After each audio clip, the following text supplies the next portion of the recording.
Nah, di sini sudah ada 6 titik, maka kita masukkan nilai 2, 4, 6, 8, 10,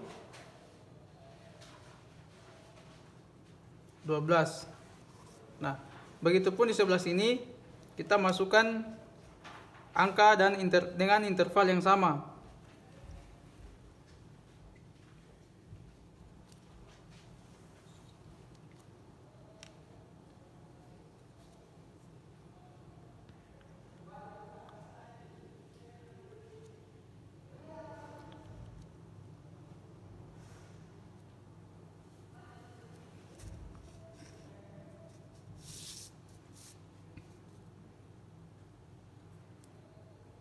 Dua,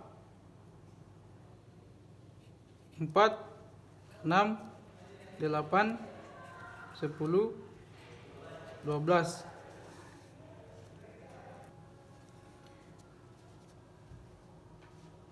Setelah itu kita memasukkan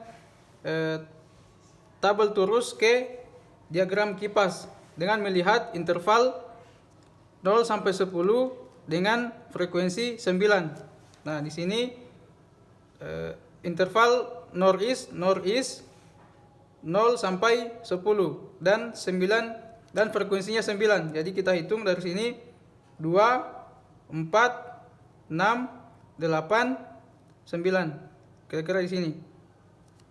Maka setelah itu kita warna.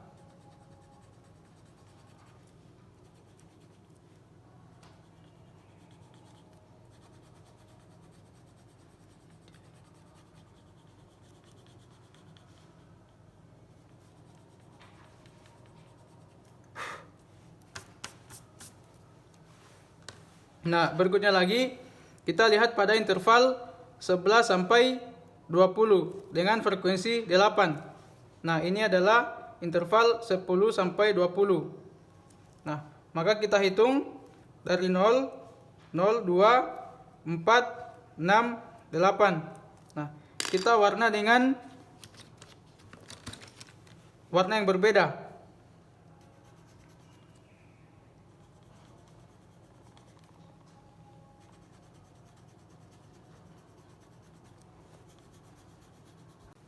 Jadi seperti inilah hasilnya diagram kipas setelah kita memasukkan tabel turus ke diagram kipas berdasarkan nilai interval yang ada dan nilai frekuensi.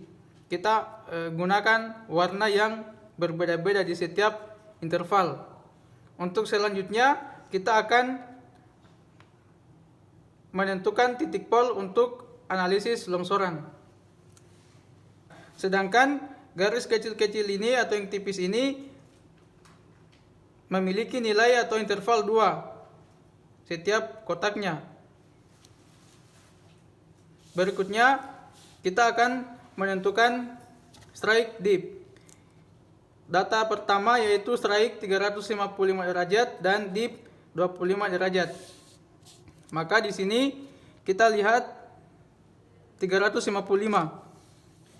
Nah, 355 ada di sini.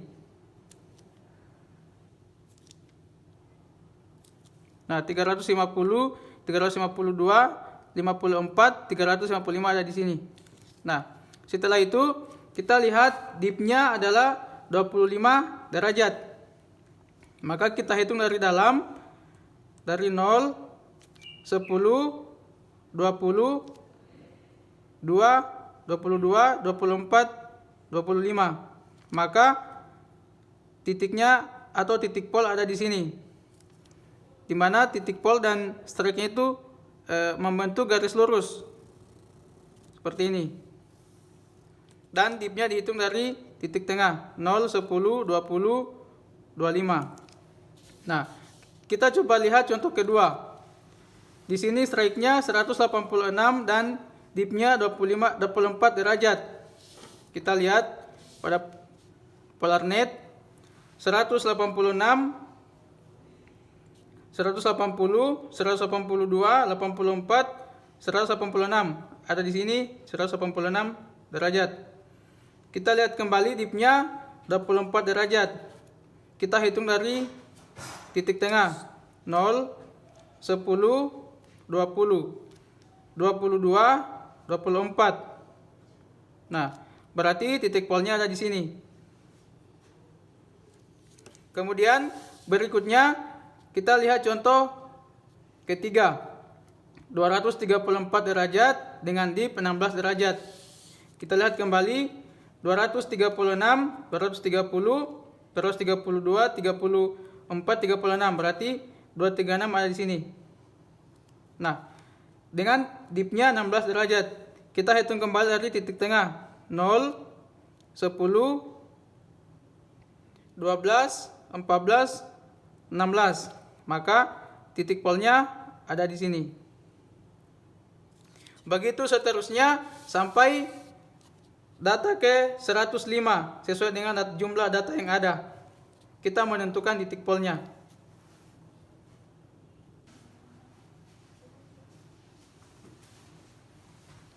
Jadi kalau kita perhatikan secara seksama, pada Carlsberg-Net ini terdapat segi 6. Jadi kita ambil contoh, misalnya kita ambil titik di sini. Nah, maka titik ini adalah titik tengah dari segi 6 yang ini. 1, 2, 3, 4, 5, 6. Ini membentuk segi 6. Di mana titik tengahnya di sini, dan titik pol yang masuk dalam segi 6 ini ada 2, yaitu 1, 2. Maka kita tulis angka 2 di tengah seperti ini. 2, sesuai dengan titik pol yang masuk. Nah, kemudian berikutnya di titik yang di sebelahnya di sini akan membentuk segi 6 lagi. 1, 2, 3, 4, 5, 6. Nah, di dalam segi 6 ini ada satu titik pol yang masuk, yang ini. Jadi sini tulis 1. Nah, kemudian di titik yang ini ada satu titik pol yang masuk, yaitu yang ini. Jadi kita tulis 1 di sini. 1. Nah, caranya supaya gampang kita menentukan berapa titik pol yang masuk dalam setiap segi 6-nya, kita lihat lingkaran yang ini. Nah, kita jadikan lingkaran ini sebagai patokan. Nah, titik ini misalnya kita lihat lagi. Nah, di sini ada titik di sini. Nah, ini membentuk segi 6 lagi. 1, 2, 3, 4, 5, 6. Ada satu titik pol yang masuk.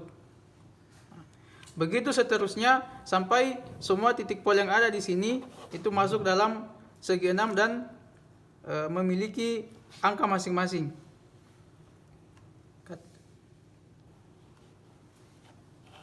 Contoh lain misalnya kita ambil titik di sini. Sini. Nah, titik ini maka segi 6-nya adalah ini. 1, 2, 3, 4, 5, 6. Nah, dalam segi 6 yang ini ada 1, 2, 3, 4, 5, 6, 7. Ada 7 titik pol, maka tulis 7 di tengah-tengah segi 6. Nah, setelah titik di sini maka kita ambil titik di sebelahnya di sini, misalnya di sini. Nah, kita hitung lagi berapa titik pol yang masuk dalam segi 6. 1, 2, 3, 4, 5, 6. Ada 6 titik pol. Kemudian kita pindah lagi ke sebelahnya di sini. Nah, hitung lagi berapa titik pol yang masuk dalam segi 6. 1, 2, 3. Nah, maka di sini tulis 3 titik pol. Begitu seterusnya sampai semua titik pol masuk dalam segi 6 dan memiliki angkanya masing-masing. Lalu kita utarakan North 100 derajat East, kita utarakan.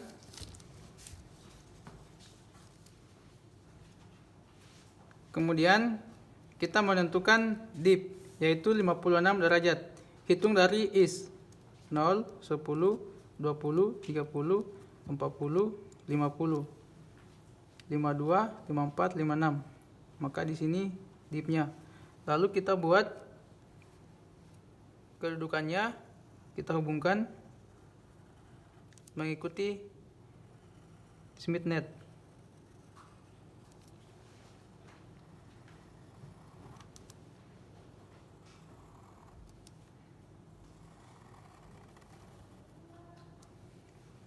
Seperti jadi ini adalah kedudukan lereng. Nah, maka dari hasil ini kita bisa ambil kesimpulan bahwa longsoran yang akan terjadi adalah longsoran Baji dengan arah longsoran north 164 derajat east.